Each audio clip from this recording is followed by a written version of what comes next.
following is a production of DallasCowboys.com and the Dallas Cowboys Football Club. How about them Cowboys?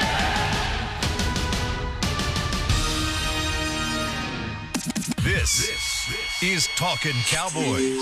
Streaming live from the Dallas Cowboys World Headquarters at the Star in Frisco. Handoff, Elliott plowing to the goal line. Barry, sacked by Lawrence. Prescott keeps it, and he bangs it in for the touchdown. Now, your hosts, Mickey Spagnola, Rob Phillips, Everson Walls, and Bill Jones. And welcome into Talkin Cowboys inside the SWBC Mortgage Studio. Rob Phillips in for Bill Jones. Are we better off for it? You decide that. Okay, I will not say. We are not better off. We're not. Right, Mick? Are you okay? No. He's not. Uh-oh. Oh, he's going headphoneless. Equipment. Uh-oh. Yeah. He's Somebody winging left it. the noise cancelers on and the battery ran down. There you go. No. You don't want to come sit by me? I'll stay in my spot and power through this. We're off to a roaring start today. Yes, we are. Hope everybody had a happy holidays. Yes. I did, absolutely. man. Did you? I really did. Yeah, it was fun. Did you get some rest? No rest. No? No rest. It was all about family, and that's the good thing about it. It's Christmas and my family. We had a good time. Yeah, I think I wore myself out on Christmas Eve. So I believe it. Christmas Day was kind of recovery day. What'd you do on Christmas Eve? Oh, we had a bunch of people over, did a lot of cooking, had a glass of wine or 4, 5. That's the Mick I know. Some vino. Ate well. Hey, I'd love to hear you do the blackjack reading. I got it. While no. Oh, like that? After 5 glasses of vino. Probably better. Probably hey, that better. happens, doesn't it? Right? All yeah. of a sudden, we're you flowing. concentrate more. That's right. Because And what about you? Same thing. Family. It's not. Everson, you're right. It's nice to take just a break from this season and kind of put things in perspective. But we're back at it today. Back at it, man. And the team is back at it today, practicing outside on a Thursday, even though not going on the road. Great day out there. Back It at is home on beautiful. Sunday. Yeah, nice, a little overcast, but preparing for those Washington Redskins. We'll have Bill Jones back tomorrow. Sometimes it's good to get out of your routine. Change things up a little. Yeah, I think so. Kind of refresh. Let's hope it works. I just want it to work. It needs to. They have all these remedies, but it doesn't work. Everything's, we want to lay this out for them. And, okay, guys, you guys are okay. That's all right. You've been having a tough day. You've been having a tough year. It's okay. But all you need is just some rest, and you'll be good. That is not it. No, not so far, I wish that was right? the case. I wish that was the case. These guys need to be focused. And it doesn't look like They they need to got be a any. higher level of intensity than anyone around these holidays. Doesn't look like they got any healthier either, by the way. Well, let's go through it. This list is pretty long. I Matter hope, of fact, I hope they're not ready for a vacation I already. needed 2 pages, it looks like. Yeah. We're not looking at vacation for them already, are we? I mean, is that the mindset in this arena? That would be like the last slap in the face. Mm-hmm. Because as I wrote yesterday, the biggest fear should be, the motivation should be that you don't win and the Eagles get beat. That would scare me to death. I know. I would be out there trying as hard as I can because I don't want that on my legacy of you could have won the division title at 8-8 and gone to the playoffs, but you didn't beat the 3-12 Redskins. Wow. Because all year they've been saying to us after every loss, we control our own destiny. We still control our own destiny. Well, you don't now. But Isn't you that could. Sad? Isn't that sad? That you get to the last all week. the way to the and last weeks week. and weeks of this. Every week, you're right. We've said that. Every week and when it's they just lose. like a broken record. So when you guys sit there and you go to the press conference, doesn't that sound like a broken record?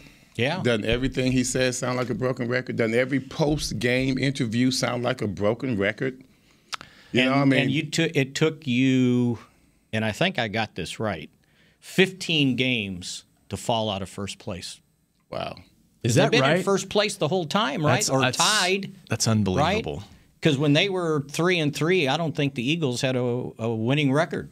So that And no one else did either. That door has been open for such a long time. Yeah.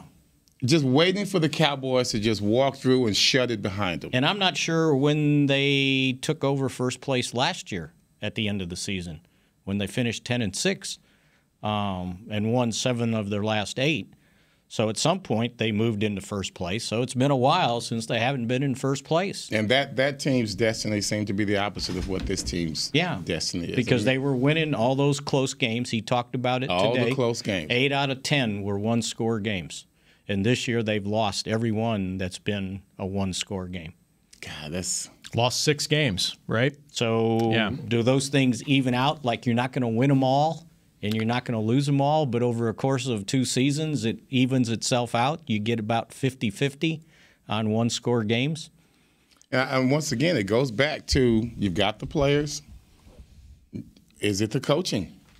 Do the players of this caliber, do they need to be motivated, as you spoke of just a minute ago? Do they need to be motivated? These are players that are getting paid a lot of money. You got our linebackers. Aren't they some of the highest paid linebackers maybe in the NFL? I don't think so. No, Jalen got a big Lee's deal. not making much. Van Der Esch was on his Well, rookie he's on his deal. rookie deal, yes. And Sean Sean took a pay cut to come back and play this year. Interesting. Like serious, like he's making $2 million. Bravo. And I'm sure he was thinking he was going to do it because this team has the potential to be off the charts. So same thing with Witten, right? He didn't take what he normally makes to come back, but he thought I'm sure he thought the same thing. Oh, 10-6. You know, if I come back and help out, and here we go. Hey, with Witten, I think he kind of missed his little opportunity there. When he went into the booth, I think that's when things started to change for him. All of a sudden, his hairline goes and he's back with the Cowboys. And think about it, the cornerbacks aren't making big bucks. Oh no. Right? The safeties? Nobody no. pays DBs. The only guy that's got paid Cowboys on this don't pay DBs. The only guy that got paid on this defense was DeMarcus Lawrence. Quinn was on like a $5 million base, and then he had a bonus for 7.5 sacks, so he got that 10.5, and I think he had a per game bonus also. So, but still, no one was making like 10, 12, 13 million a year on this team. I forgot what Byron Jones would have been on his 5th year. I forget too. Is it 9? Is it like 9 or 10 million? 9 million, something maybe? like that. Yeah. And he's played. He didn't have any more interceptions this year than he had last year. I hate to say it, but it's kind of the same. No, but you know what? You take him off of the secondary, and where are they at right now? Oh no, absolutely. So, turnovers aside, and I know you're the one of the godfathers of interceptions in the secondary there. I made the Pro Bowl without an interception. That was amazing to me. I talked to him about that. I said, how did you do that? How do you do that? I don't think there's ever been a Pro Bowler that didn't have an interception. That's got to be an NFL record. It's because normally they'd look at stats, right? That's the first thing. You could play bad, but if you have get 9 you in the Pro Bowl. interceptions, you're in the Pro Bowl. I don't care how many times you get toasted. They're going to consider you if you've got a number of interceptions. Yeah, absolutely. And so when you look at this team and you look at not just the individuals, but you look at this group, when this season is all said and done, they're going to be – who's going to point the finger at who? Linebackers at DBs, offensive line. You're going to point at the defensive line, and to me the answer is you all failed. There's not. You're right. There's not a position on this team that you can look at and say they've been 100% consistent throughout the season. And I don't think you can point to one. That bar is tough. 100% is tough. It is tough. Give me a lower percentage, and it's still going to be. It's going to be just a few groups. And they're going to look back at this, and so you can help with the history here. It's been, I would think, quite some time that a Cowboys team that so much was expected of did this, didn't give us anything. Because normally there was a reason for it, right? Like in 2015, Tony Romo played 4 games, finished 2. And there was a reason why they finished the way they did. 2017, 9-7, but Zeke misses 6 games. And that had an effect on this team. Mm-hmm. The one that it reminds me of, and it's not over yet, but 2008, they won their first 3 games of the season, and everybody was talking about how this is a Super Bowl team. They won 13 games a year ago. Naturally, they're going to take the next step, right? Right. finished 9-7. Now Tony Romo missed 3 games that year, and they lost 2 of them. Yeah, and that probably cost them at the end. It cost them getting in the playoffs. And they went to Philly in Week 17 with a chance to get in, and they got blown out. I don't know that you could look at this season and say, okay, there's why. Mm-hmm. Right? It wasn't like a quarterback injury. You mean this season? Yeah, this season. Oh, yeah. This no, season. This. Did I call it last season? No, you did not. Oh, okay. I wanted to make sure. Yeah, this season. So no, and Jerry has been quick to point out on his radio segments, this is a pretty healthy football team overall. I mean, he makes a point of saying that, and he's right. We knew in 2000 through 2002, this team, the roster wasn't very good. Troy got hurt in 2000. Things went downhill. You didn't have a quarterback in 01, 02, miracle in 03, 04. You brought in Vinny Testaverde because you wanted a veteran backup, right? And then all of a sudden he's got to start 15 games. right away, pretty much. Right? I remember that. I can take you to 1999 when they finished 8-8, but they lost Michael after a 3-0 start. They got off to a great start. They didn't have wide receivers, right? So what's this team's 97? excuse? What? I don't know if anybody thought 97 was going to happen, right? And they fell apart. They were 6-5. But there's the difference. That team was getting older. Yes. The core of that team was getting older, and that's why this one is so surprising to me. Because we're trying to pick excuses. Right. We don't have any. No. You don't, because this is a young team that was even younger last year that started 3-5, and all of a sudden you get Amari Cooper, and they grew up. They grew up down the stretch. They were able to win closer games because I think the experience benefited them. And to y'all's point, 0-6 in games decided by 1 score or less this year. Yeah, and 1-1. And some of these games haven't been close. And they haven't shown the same resolve against adversity on the road, particularly. That is the best word. We have no resolve. It seems like every time we hit some type of adversity, we're ready to buckle. We're ready to buckle. It takes us, and then when we do buckle, it takes us a while. We're reeling for so long, and then at the end of the game, here we are. Oh, got a chance, guys. We're still in it. It's like a distance runner who coasted, and then that last lap, okay, let me turn it on. My high school track coach hated that. You come sprinting across in a mile run, he's gonna. Like, what have you been doing? You will hear his voice all over the stadium. The late John Freeman, God rest your man, rest in peace. But I'm just saying, that's kind of how it is. We always take sometimes even a game to make adjustments. Going back to Atlanta, Dak gets the heck beat out of him. One guy makes a Pro Bowl on him in one game. Made his career. In 2017, Claiborne. But look how long it took. We didn't even make the adjustment that game. Mm-hmm. We didn't even put in 2 tight ends that game. We didn't even have a back to chip him that game. Yeah, well, the next time they started Cameron Fleming, they had 2 tight ends in. Look how long it took. That was the next year. That was the next year. Yeah. And then even after that, the next week, then all of a sudden they're like, oh, we got Dak's back now. Yeah. We're gonna give him protection. Well, he just got sacked. What was it, 8 times? 7 or 8 in Atlanta. Okay, so our coaching staff, for some reason, I don't know if it comes from they don't trust the players to grasp the changes and the adjustment that needs to be made in real time. Real time. When they finally made the change in the third quarter in that Atlanta game and brought Fleming in, it didn't get any better. It didn't get any better. It was the same. Same thing. They just needed help over there. And that's all you just to get back. And I think they were just stubborn. I think they thought that with a Green in there, taking Tyron's spot, that they'd seen him play well before. So it was like, okay, sometime it's going to come along. It's going to come along. And at halftime, it hadn't come along, and it took them midway through the third quarter to take Chaz Green out and put Fleming in, and it didn't get any better. Once again, it's not personnel. You got to have a system. The tight end should have been in his back pocket the whole time. And they were just stubborn. And that, you know what? It been the problem. I think it cost the offensive line coach his job, because they made the change. It's no doubt that they cost him, and it's a ripple effect. That entire season was a ripple effect. That's why your offensive coordinator from last year is gone as well. Yeah. It was a ripple effect all the way down the line. So I'm just wondering if we need. I wonder why we don't have more of a sense of urgency to make the adjustments. Sometimes they're made. I mean, next drive. Right. I've been on teams where they've made the adjustment the next drive. Yeah, and that's the thing about Philly last week. Doug Peterson is in a situation where he doesn't have any receivers. Zach Ertz gets banged up in the game, but they found a way to kind of refigure things offensively and win ball games. And they didn't. They said not next guy up. We're just going to use 2 tight ends because they're our 2 best wide receivers. And guess right? what? Yeah. That falls right into our lap. Well, we fall into their lap. I would say, because now their strength and how they were able to survive, the way they were able to struggle and still make it in those 2 games and still be victorious.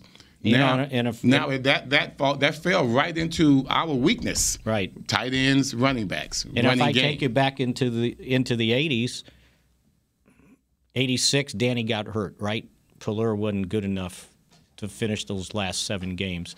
87, the strike was there, kind of screwed things up. Now 88, I don't know what everybody thought the 88 team was going to be, but it was done. Right. It was. I'll put it like this. That was the most competitive, what were we, 3 and 13. That was the most competitive 3 and 13 team I've ever been on. There was a lot of close games. Didn't win them, right? Didn't win them. And a lot of people thought that Tom's age was getting in the way of him being more aggressive on calling plays and being more heads up. Right. Yeah, so and that we was the knew reason. what was going to happen in 89. Yes. The surprising thing was 90 because they won 7 games. And it's so funny about 90. We won 3 preseason games, and we were like, man, we're going to the Super Bowl. 89. 89. Yeah, I'm sorry. Remember? 89. We're going winning field goal against Houston in the final preseason game? I got a touchdown in the last preseason game, I think, in San Diego or something. I'm a 72-yard fumble return. We were like, whoa, we are good. And we were like, no, we're not. No, not so much. So it's been a while since this has happened to this franchise. And we had excuses on all of those years is where you started. Yeah. Excuses in all of those years. I mean, legitimate excuses. No talent. You know, we're getting older. It is what it is. You can't change Father Time. This team, no excuses. No, they're young. They've been relatively healthy. They're paid. And just haven't gotten it done. Technically, they're still alive. Got to beat the Redskins on Sunday and hope Philly loses to the Giants. Let's take our first break, and when we come back, let's carry this over and get to some of the injuries as we look towards Week 17 as well. Essilor is a proud sponsor of the Dallas Cowboys, helping fans see more and do more with our best vision solutions. Our lens technologies reveal a world more beautiful than you can imagine. For a limited time, get the Essilor Next Gen offer. When you buy the latest generation of Transitions lenses with select Essilor lenses, you can choose a second pair of clear lenses for free with qualifying frame purchases. Restrictions apply. Find a participating eye care professional by visiting EssilorUSA.com. Essilor. See more, do more. Ready? Okay. Give me an S. S. Give me an O. O. Give me an S. S. Give me an O. O. What's that spell? So. Are we gonna win? Not if we play like we cheered. Just okay is not okay. Whether it's cheerleaders or your wireless network, AT&T is America's best wireless network.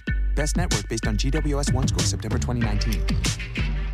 Want to use what the pros use? How about the official men's skincare brand of the Dallas Cowboys, Jack Black. Right now you can get the Jack Black Starter, a curated collection of Cowboys locker room favorites for just $10 with free shipping. The starter includes 4 Jack Black skincare favorites plus a full-sized intense therapy lip balm. Go to getjackblack.com/Cowboys and use the code word TEAMJB. That's getjackblack.com/Cowboys. The Jack Black Starter, $10, free shipping. Do you want the most interesting, up-to-the-minute Dallas Cowboys news straight from the Star in Frisco? How about exclusive and on command? That's right, news and nuggets you can't find anywhere else. With our exclusive Cowboys content on Alexa, you can have all the answers, secrets, stories, and more. What's Stephen Jones thinking during a game? What's Joe Looney's favorite pregame meal? We take your questions to Cowboys players and coaches, and you can hear the answers directly back to you. Just say, Alexa, open Dallas Cowboys.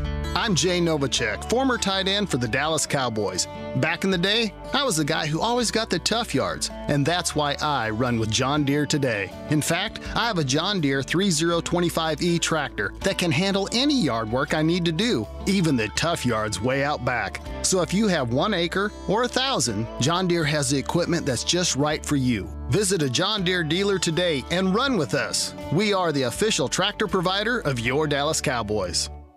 Back to Talkin' Cowboys. Welcome back to Talkin' Cowboys inside the SWBC Mortgage Studio. Rob Phillips, Everson Walls, Mickey Spagnola here for the next 20 minutes or so. Cowboys practicing outside. They've got the Redskins at home on Sunday. The regular season finale, we'll find out about 6:30, 7 o'clock on Sunday whether the season continues. Need a couple things to happen in order for that to happen. And Mick, you're jotting down what you got. What do you think? We should have a split screen on the big video board? Half Giants. Oh, that's going to happen. No, because they changed the time of the game. They changed the time of the game. I know, but they will not do that. Oh, come on. I meant on the video board. No. In regards to the networks, yeah, I would look forward to that. The Especially TVs if things start to get dicey on both sides. Or either side. We'll look at the other team and see what they're doing. And they changed it, we were playing at noon? Yeah, and both games were going to be noon. Yeah. And so they changed both of them? Yeah. Come on, man. They want us to fail on national television. That's what they want. This is not about, Cowboy fans, we're going to give you a chance to root your team on and support them nationwide. No, that's not what it's about. They want to see the Cowboys fall flat on their face. Stephen A. Smith is going to be. I'll get the cowboy hat on. Right. Cowboy hat one on. Of those end zone scoreboards that have stats on them, they just should have the running total of the Eagles Giants. See, I'm just telling you, this is score time and this could who's turn got the out ball. to be how can I put this could turn out to be real satisfaction for the Cowboys. It could. And that is a shame that they have this opportunity. They're in this situation. That lets you know God is good. Because there's no way a team should still have a chance like this. And they know it. They know it, and they said it back after Chicago? And they still found themselves in first place after losing on the road, and now it's 7-8. Here's a stat from Gil Brandt. We'll get to the injuries in a second, Nick, but the great Gil Brandt tweets, the Cowboys have the best point differential, plus 82, and yardage differential, plus 1,426 of any sub-500 team in the Super Bowl era. Last year they were 10-6 with a plus 15 point differential and plus 233 yardage differential, which it speaks again to just how puzzling the season has been. They put up yards, they put up points, but they have 8 losses and are staring watching playoffs at home in the face. So it just qualifies what we've been talking about. And to me, I promise you guys, you can say what you want. The numbers for defense is good. What, they still rank top 10 defensively? Yeah. Maybe? Something like that. You lost 2 games when you gave up 13 points and 17 points. And the 13, offensively, defense only gave up 6 of those. And offensively, we don't have that many turnovers, do we? I mean, we're not they're really. They're about even, I bet. So then you look at that's just how important it is defensively to tilt that scale. Yes. You must tilt the scale. Yes, yardage is amazing, but the turnover differential to me, and we've always taken it for granted here in this organization. I'm going way back to Valley Ranch. I'm going way back to Abrams Road, okay? Mel Renfro, Cornell Green, Charlie Waters, okay? Dennis Thurman Steves, Everson Walls. Deion Sanders. Okay, Darren Woodson. This is something that we have taken for granted all this time because it's all about offensively. We've got these stars offensively. We've got this defensive lineman. Well, the real catalyst of any successful team, and we've seen it with the Patriots. We've seen it with some of the better teams. You've got to have a turnover-hungry defense. You have to have a turnover-hungry defense. I don't care how good your offense is. And the Cowboys have that culture is no longer here. It's almost as if they're immune to interceptions, which is amazing to me. It's just amazing to me with these great athletes that we have. Awuzie got benched because, forget interception, he couldn't even cover a guy. Okay? He looked like he was tight. He looked like his groin was tight. Everybody else that warmed up looked like he didn't. Mm-hmm. I mean, you're going to have those plays as a defensive back. But to offset any of that, you must redeem yourself with turnovers. And here's how incongruent it is. Their giveaways are the 11th fewest in the league.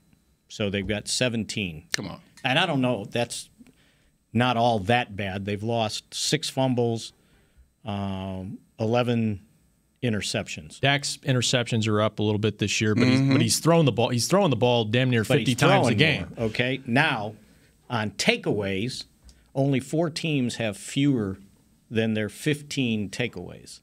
6 interceptions, 9 fumble recoveries. Who, us? Yes, so that's we have 9 fumble recoveries. Yeah, wow, that's a lot more than I thought. But only 6 interceptions, and I'm guessing that is quickly looking tied with Detroit for the fewest in the league. 6. They sit at a -2 turnover margin. Right. Everson tied for 17th, and they are ranked 11th in total defense, but there needs to be a tweak in the rankings formula for defense. I mean, because it's based just off of yardage. Yes. And they're giving up 330 yards. It doesn't tell you during the important parts of the game, last 2 minutes of the game, last 5 minutes of the game, how many third downs, what's our third down percentage? How long do they keep the drives going when we need the ball back? Yep. Those are the kind of things that aren't quantified when you talk about yardage. And I think they should be able to factor takeaways into that formula too, because that's as important a measure of a defense as anything. It's like you rate a quarterback on all of that, so why can't you rate a defense on that? Well, I agree. They just do it by yards, and and I think this is the first time since I want to say the second week of the season that their total offense and total defense hasn't ranked in the top 10. They fell out defensively to the 11th. They're still number 1 offensively in total yards. Because they gave up, 400 something? And see, this is all what I used to complain about with Tony Romo. He would, we would all fall into a deficit. A lot of times he was throwing pick sixes. Remember the Detroit game?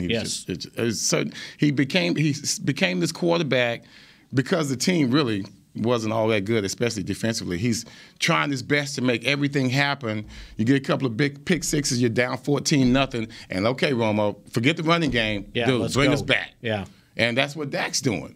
Either by his own devices or whatever goes on, you put yourself in this problem. Now you got to fight your way out, and we're throwing and throwing and throwing. Oh, those stats look good. Wow, look, he's got 400 yards. But that doesn't really tell the story. Yeah. All right. Injuries? Yeah, what you got over there? We promised injuries. Well, I've got twice. 4 guys, and this was only an estimation yesterday, but I think he qualified the estimation today about who's probably not practicing, because the 4 guys that didn't practice yesterday were DeMarcus Lawrence with a shoulder, Sean Lee, pec, thigh, Tyron Smith with a back, and Dak with the shoulder. Now, I just saw Tyron Smith this morning. It was all he could do to walk in here on his own 2 feet. So that back's really tightened up on him. Could you imagine being that big and laboring? Yeah, because that's a big back, I feel right? sorry for big guys, man. Absolutely.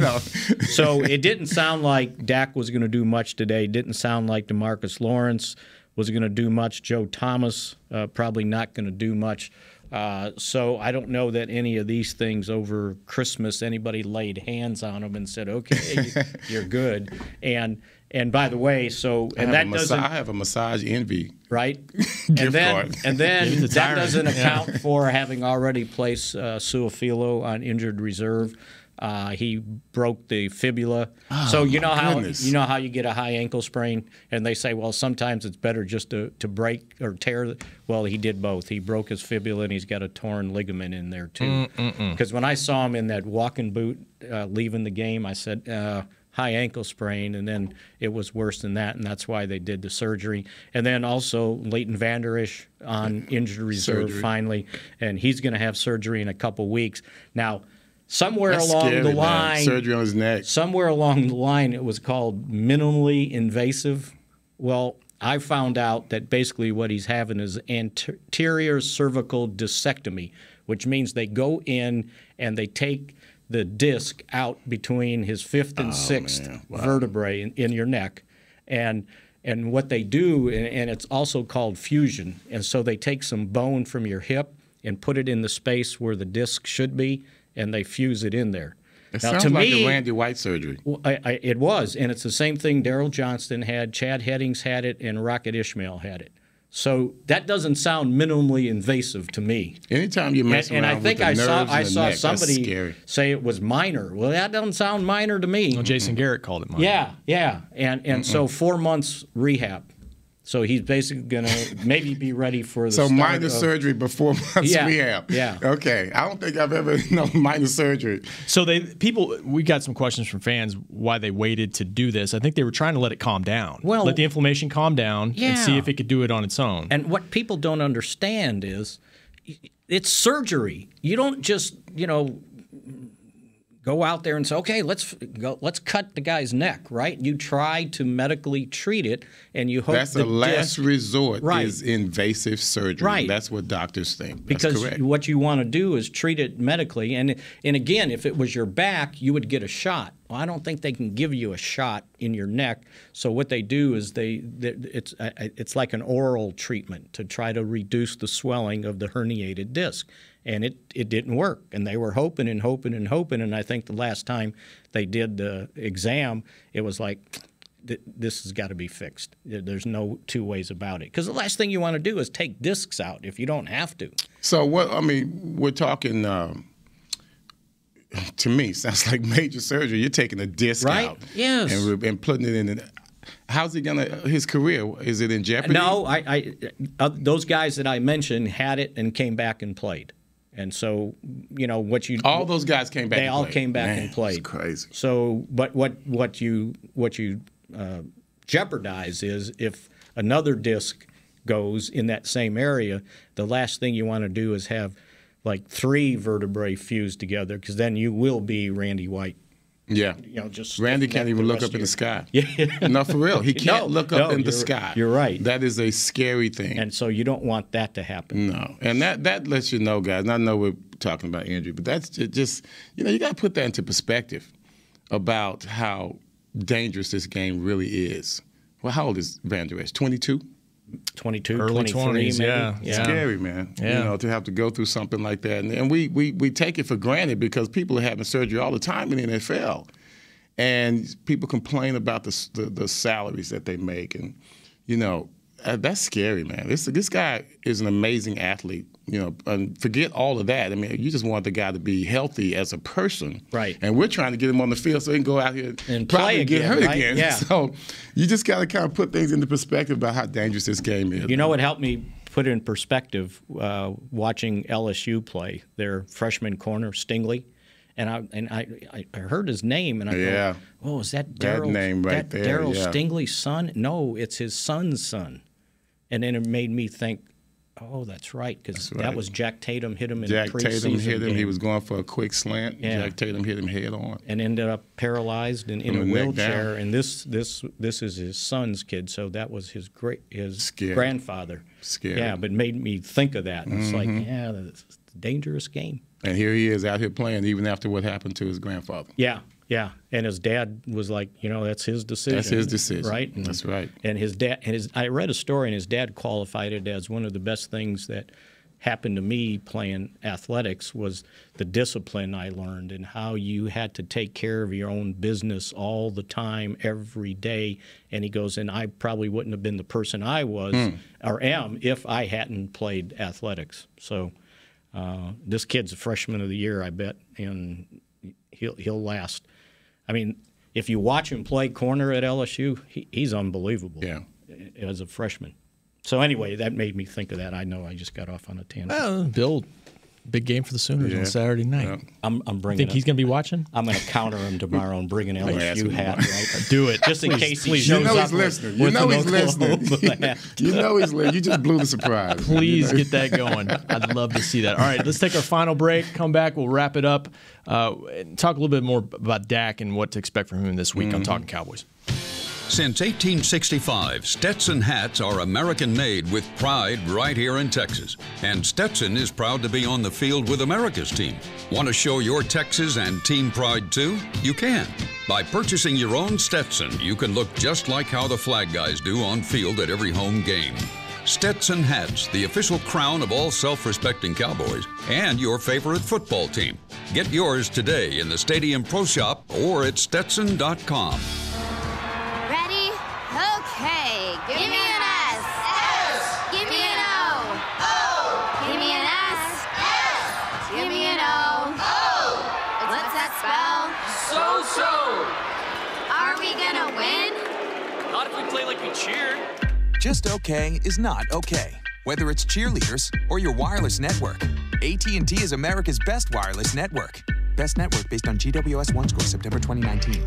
Essilor is a proud sponsor of the Dallas Cowboys, helping fans see more and do more with our best vision solutions. Our lens technologies reveal a world more beautiful than you can imagine. For a limited time, get the Essilor Next Gen offer, where you buy the latest generation of Transitions lenses with select Essilor lenses. You can choose a second pair of clear lenses for free with qualifying frame purchases. Restrictions apply. Find a participating eye care professional by visiting EssilorUSA.com. Essilor. See more, do more. So, you're shopping, and that's when you see it. Aisle 23. Dr. Pepper stacked from top to bottom as far as the eye can see. The phrase too good to be true comes to mind, yet there it is. A rich, delicious Dr. Pepper paradise. Wait, did that can of Dr. Pepper just open itself for you? They all are. As if to say, so nice to treat you. And even though it feels weird to talk to a can, you pick one up and say, it's so nice to be treated. Dr. Pepper, so nice to treat you. Back to Talkin Cowboys. Hey, if you go to Jack Black, you can grab the best of 2019. Think about that. Choose a free travel size of one of this year's best with your $60 purchase. You can get a Pit Boss antiperspirant and deodorant, a Turbo Wash energizing cleanser, face buff, double duty face moisturizer, and we can go on and on and on. So go to getjackblack.com, spend $60 or more, and you get one of these free bests of the year. I like the other guys read better than yours. Yeah? Yeah. He was more exciting. He's like, Black Jack. Yeah, he could have done that 4 times before he got one that was good enough to keep. You seemed a little frazzled on that one, Nick. No. Good job. Good job. Welcome back to Talkin Cowboys. By the way, you had an error earlier talking about the offensive line in 2017. Yes, I apologize. Byron Bell was the backup, not Cam Fleming. Right. Twitter's on it, baby. That's only the second time I've made Twitter that mistake. Is on it, baby. They're on. Mm-hmm. They're blowing up my mentions about you, Nick. Well, good. They're better listening, for them to be on Rob's mentions than mine. You haven't been on Twitter in a while, have you? I'm out. Smart I'm on. I just don't read the mentions. Okay. So if y'all want to just kind of save your time, well, you told put them on Rob's. You told some guy Monday, "Hey, big boy, come tweet at me again about Jordan Lewis," didn't you? Well, I won't see it. Have you gotten though. that yet? I won't see it. We should check in and see.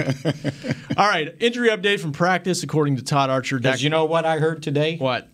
Mark Cuban was doing his yearly thing, and he was talking about how you have to work really hard not to pay attention to people that tweet you, because the people on Twitter are like 20% of the entire world.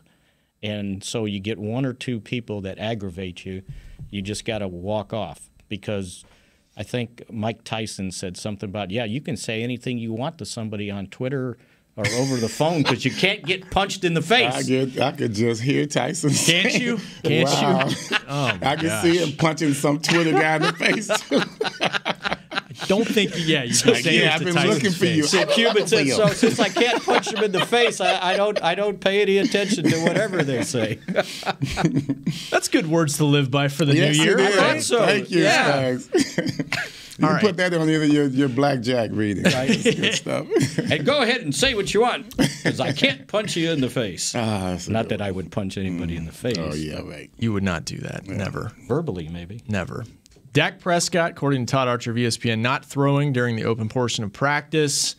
I did go through the walkthrough. Should be limited at best today, as he was yesterday when he was not listed as a participant on the estimated injury report yesterday. So at least he was doing the walkthrough, which was more than he did last week until Friday. So at least the walkthrough means you're walking through all the plays, and they weren't even asking him to do that last week. So that's a help. Didn't seem to work well for him. No. Not at all. I thought physically he looked great out there, but yeah, he looked hesitant, no pocket presence at all. The first drive, I believe, he broke out. They kind of clipped him at the feet, and he stumbled and got up and tried to run for a first down. Yeah. That's the best pocket presence he showed, and that was a little shaky right there. So that started at the beginning of the game. It didn't get any better for him. We could talk about all the drops we want, and there were some, and that can throw you off. But we don't expect that from Dak. Yeah. We just don't. In his fourth year. Yeah. Not only in his fourth year, but even during this season, he's been our steady guy. Yep. And this particular game, he was extremely unsteady. Yeah, he was uncomfortable in the pocket. You could tell. And I don't know if it was in his mind that, okay, I got to look someplace to get this ball out because I'm not running. And my shoulder, somebody could hit me at any time on my shoulder. Yeah, I got to get the ball out. Oh, he did run that one time. Yeah, one time, but that was it, right? Landed right on it. Yeah, 7 yards. Yeah, and it looked he looked great. And maybe that's why he never did it again. Yeah, because I think the strange thing was not. It was he kind of went back to his same problems. Throwing behind, like he was last year, a couple of years ago. It's like the pregame routine didn't really work. There are certain times where like his that receivers, pass we just saw, he fired it in there right on that out. That's right. He was fine. It was almost like he wasn't stepping into his passes like normal. And that had nothing to do with the shoulder. I think it was getting hurried. Like, okay, I got to get this ball and out. That's always a factor. I won't care whether you're hurt or not. I don't care if you're Dak Prescott or you're Mahomes or you're Aaron Rodgers. You see quarterbacks. I saw Aaron Rodgers the other night. It wasn't a good game at all for him.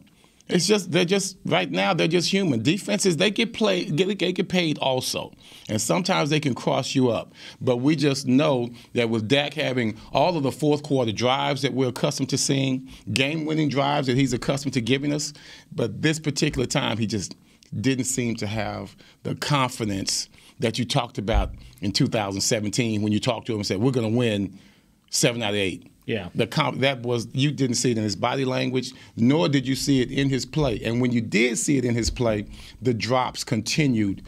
I believe for a team that has more drops than anybody else in the NFL. They do, and I don't know how much we touched on Amari on Monday, but his stretch that he's going through right now, it's not even close to what he was earlier in the season. Wasn't in for his body language as well. Yeah, wasn't in for the end of the game. Neither was Randall Cobb. So no one's touching on that? No one asked Jason Garrett about that? They didn't even – is that not an issue? No, it's been asked, and we haven't got a good answer, and he's not on the injury report. He was not on the injury report. It was not listed as an injury in the press box during the game. He doesn't seem the same to me off the line of scrimmage as he's been. But he says his health is fine, so I take him at his word, and he's not listening. So he doesn't really reveal anything. He's not gonna go against status quo. I'm sure he's probably like Dak. I'm okay, guys. No excuses. Mm-hmm. The previous game before the Eagle game was the Bears. Have we got that? Before the Eagles game? Yeah, what was the game before? Rams. The Rams. Mm-hmm. The Rams, they had started off doubling him for sure. But the Eagles, they were in basically man defense the whole game. And so that shouldn't have been difficult for Dak to read, by the way, because you're in man. They were playing single safety high the entire game. And even when they play some weird zones, he still figured it out. The throws was just still bad. Yeah, and he was off. The throws were bad. And then from Cooper's standpoint, what do you attribute it to? I don't know. Because his road home splits they're a thing. Wow. And I can't figure it out, but he's basically doubled his production at home compared to away. And he's going to do it this week. And some it's of those be games, the same thing this weekend. And He's some of gonna those get games, I understand why it happens because one of the road games was New England, so that kind of let's throw that out. That one shouldn't even be counted in there, right? But Chicago, some of the other ones, Chicago, Buffalo, and then there was games that he only played 2 snaps. That was on the road, the Jets, right? And so that all factors into his road kind of those 2 games. Almost he didn't play. So, but yeah, last week, I mean, he needed to be more productive. They were in man coverage, and he's got to win those. And I agree with you. He's just not getting off the line of scrimmage the way he normally does. So.